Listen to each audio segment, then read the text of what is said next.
Welcome to this edition of Eyes on Naperville. Here's your host, Kevin Dolan. I'm very excited about my guest this month. This is one of our future leaders here in Naperville. And may I introduce Reina Tamayo Calabrese. That's hopefully my best Spanish and my best Italian. For an Irishman, that's tough.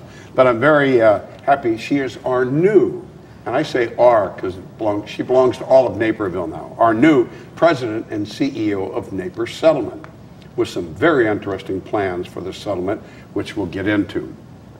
But I'd like to tell you a little bit about Reina. Very interesting. An attorney with over 2 decades of experience in both the practice of law and association management. She previously served as ED, Executive Director of the National Association of Women Lawyers. Now that's something in itself right there, where she was responsible for managing all internal and external aspects of the organization's $2.5 million budget. Prior to this role, she directed several departments at the American Bar Association in Chicago, including the Office of the Executive Director. She received her bachelor's degree from Loyola University in Chicago, and very good Jesuit school, and a law degree from Hofstra University School, which I want to talk to you about, in Hempstead, New York, and a visiting student at DePaul University College of Law. She began her new position July 14th. Reina, welcome. It's nice to see you. Thank you. Nice to see you, Yeah, we will Kevin. get into that. I'm kind of curious about one thing. You were obviously a fan of Naples Settlement before you came. What did you feel like when they asked you to be the executive director? How did that make you feel? You know, it's hard to be professional at a moment when you're just so excited. And I got the call while I was in Colorado, actually, at the time, and so it was done by phone, and I was elated because we're in the right place for somebody like me. I have to give a tremendous amount of credit for what Peggy Frank did and for what Mike Kroll did, because Peggy devoted a lifetime, a professional lifetime, to build what we have. And when she retired, Mike Kroll took on a huge job in keeping the boat afloat. Yep. And going in the appropriate direction. And so when I came along, the board said to me, what we want you to do is, we want you to leave everything the same, but we want you to grow it. Because they understood the importance of what was built before. And so for me, it's an exciting time because I am pretty good at that growing part. And the fundamental pieces of what you need are there. You need an experienced staff. You need a board that is looking to govern and that is looking to actually grow. And you need, the right kind of stakeholders, and you need to have good relationships with those stakeholders. And I've had little to do with any of those relationship buildings. It was here for me already. And that is our relationship with the city, with the Park District, with the Children's Museum, all those many other entities that are part and parcel of what we do. I'm curious about something else too. Why did you're an accomplished attorney? You're part of an attorney firm with your husband, successful, obviously. Why did you take the job? Was it just pure challenge, or was there something more? Well, first, I've done a lot of not-for-profit. I love not-for-profit work. I believe that your work, from my own personal perspective, I believe that your work has to have purpose. And the purpose for your work has to be much larger than anything that is connected to you. And so what I find in Naples Settlement is it's just absolutely fascinating to me to see how societies grow in this very diverse world that we have, peacefully, with so many different things that are tugging at these societies. And yet, the United States as a whole is one of these places that has done it very, very well over the last 200 years. It's had one constitution. I've been to countries where they're working on their 23rd constitution. Oh my gosh. And so you can probably understand what ends up happening with all of those changes. And so Naper Settlement for me is not just this wonderful 13-acre place. It is the museum of the city of Naperville, and the city of Naperville has contributed in a very significant way to this American spirit, to this American legacy, and to the ability of growing these societies peacefully and in an orderly way, and allowing for this diversity in worship, in thought, in politics, in every way. That's the kind of thing that attracted me. I think it's a wonderful challenge. It's work with a purpose, and it is hopefully much bigger than anything I can do. Tell me about your family and this connection to Naper Settlement. There's something that kind of drew you to it. What is the family connection? Well, first of all of my daughters, I have three daughters. All of my daughters have gone through the school trips and, you know, and some of the events that we had. There used to be the event during Christmas, and then the Oktoberfest events, actually I guess the Halloween ones. And so they grew up with Naper Settlement, and I can start to tell you that my oldest daughter used to love the cucumber sandwiches. I can't tell you for how many years she chased me around trying to figure out how to make those cucumber sandwiches, and then they went away. So there wasn't even anybody to ask. And then my other daughter to this day, my youngest daughter, Michelle, we call it Mashi butter. She has her own little container. And she learned how to make butter at Naper Settlement, and she takes great pride in it. And throughout their lives, we've been going through the various events that are appropriate to their age. And I'll tell you, one of the wonderful things now is we had a boy from Spain that was staying with us for the summer, and my middle daughter wanted to take him there. That was the last place that they took a picture together, and she has that on her phone. It's an incredible place. I don't know if people really understand how unique we are as a city to be able to have 13 acres to tell the most wonderful story, and to provide these sort of long-lasting memories for our children. I am among those. The other connection for me personally in terms of Naper Settlement is I did a lot of international work, and I did a lot of something called International Technical Legal Assistance. And it's hard to explain what it is, but the easiest way is when you hear things like the United Nations gave $40 million to country X to help with their criminal justice system. The kind of people they would send would be people like me. But it's hard to come back home and tell a child what you do for a living and why it matters or why it's important. And so as I was looking at this career change of mine, this was a place where having three girls, I could really have an impact in their understanding of what I did and why my work has purpose, because it's right here in their own backyard. So it's part of what drew me from a personal perspective. It's really kind of neat, all the different things that are represented in the settlement. You know, not so much languages, but in different ways of life. But it doesn't just center around Joe Naper. That's exactly part of what we want to bring. You see, so much of what is pertinent and important and part and parcel of the milestones of American history happened here in this tiny little town called Naperville. Yes. Everything from what you just mentioned to having Martin Luther King here in Naperville, and so many other stories. You know, we take a look at our corporate corridor and we think to ourselves, wow, that's the building of corporate America, and that's the building of this technology revolution that we had.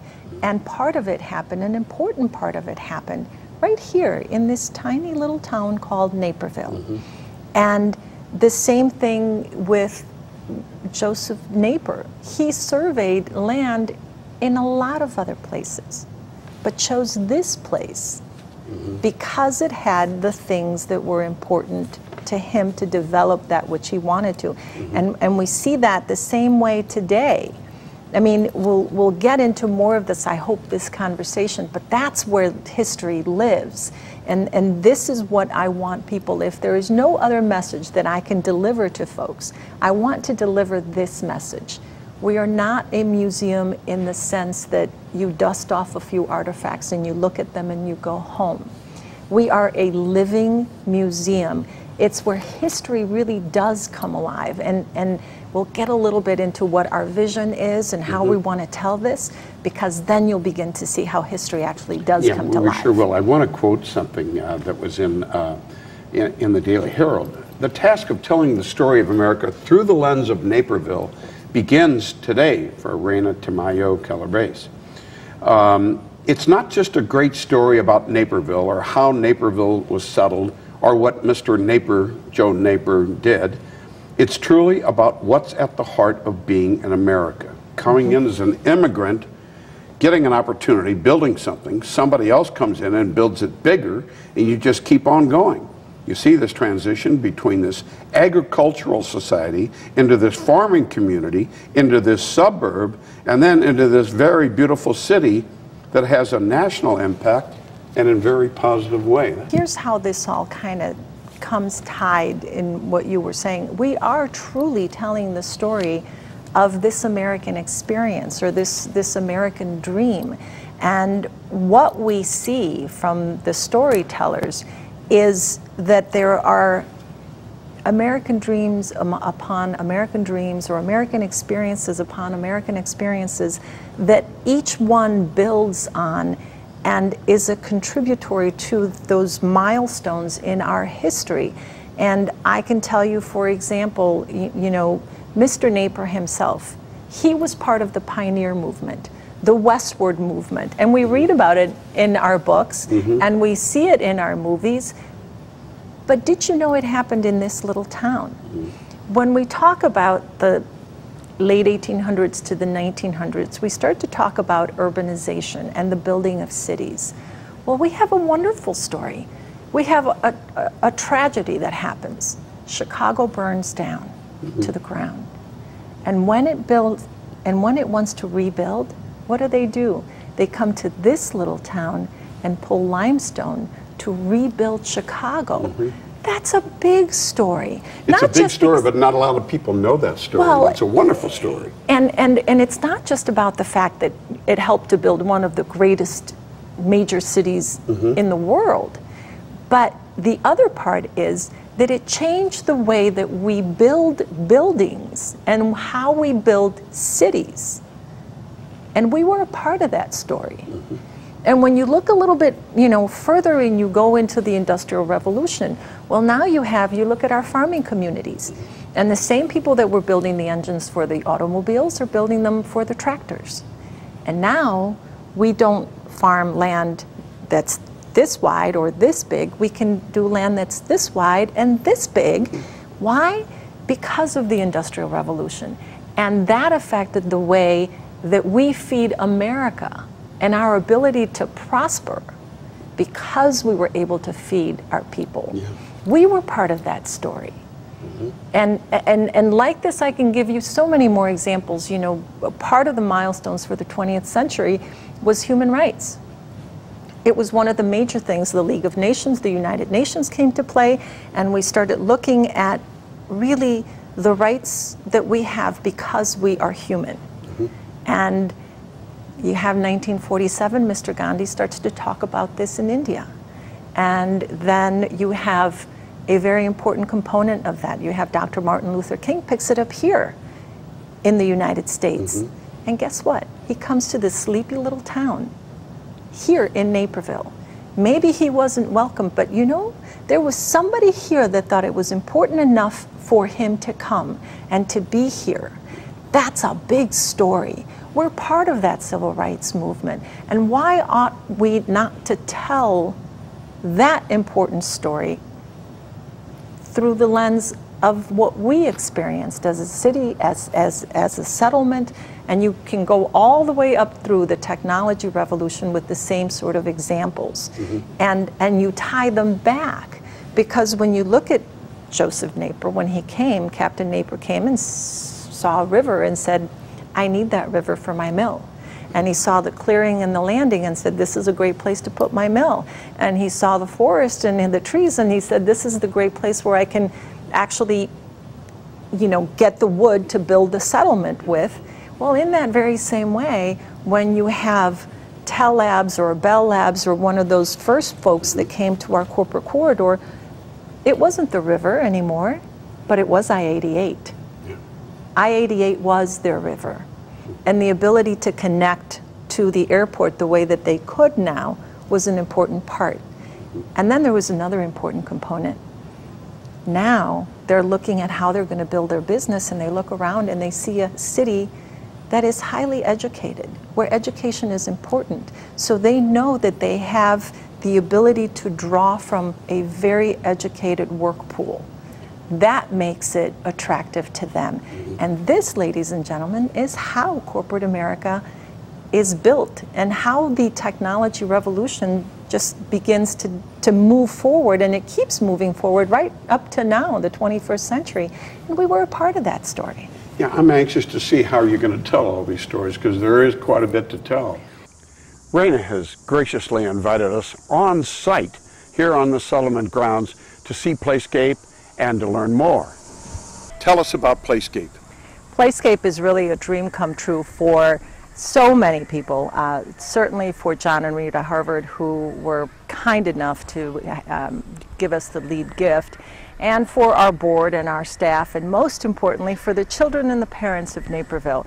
You know, the Playscape is a unique place in many ways because it is, of course, a park that they come and have fun, but it is all about learning.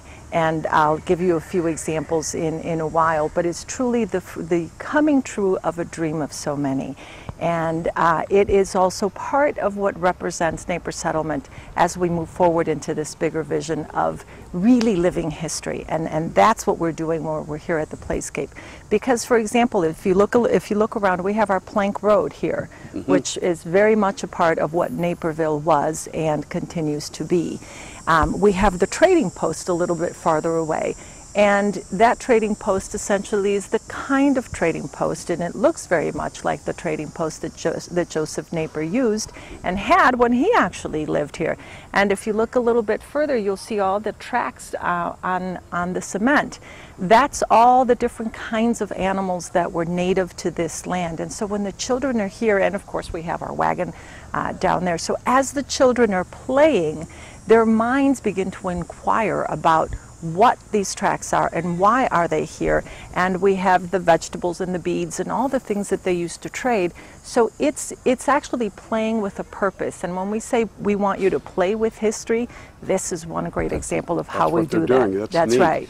Now, this is beautiful. I can't wait for children to see this. But what about the Welcoming Center, too? Tell us a little bit about that. Well, the Welcome Center and Scotts Block is all part of, as we move forward, we continue to have dreams, and these are the dreams that we have. We have a magnificent collection of artifacts. We have over 55,000 of them. We have them stored in a beautiful facility, but we don't have a place to exhibit all of them and to tell the stories and the legacies of the people behind them. And so part of what the Welcome Center and part of what Scotts Block would do is provide us that place where we can exhibit these things, where we can tell the stories. And Scotts Block would also have a second floor, which will allow us to also, for example, bring in large groups of students for half-day or all-day programs, because now we have a place to house them and give them lunch and do all of those things. So there is a real important purpose for Scotts Block, not just as an exhibition center, but to really tell the story and the legacies of the people that made Naperville what it is today. The Welcome Center is a multi-purpose place. It's not just the place you come through to get to Scotts Block. It will be a place where we can have all sorts of we can have events.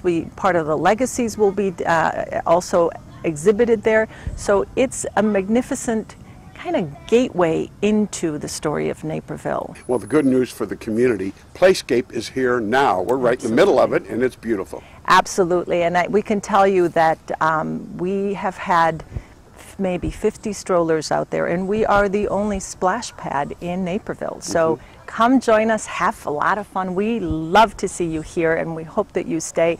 And Kevin, aside from our playscape, we also have so many other very wonderful treasures and very unique treasures.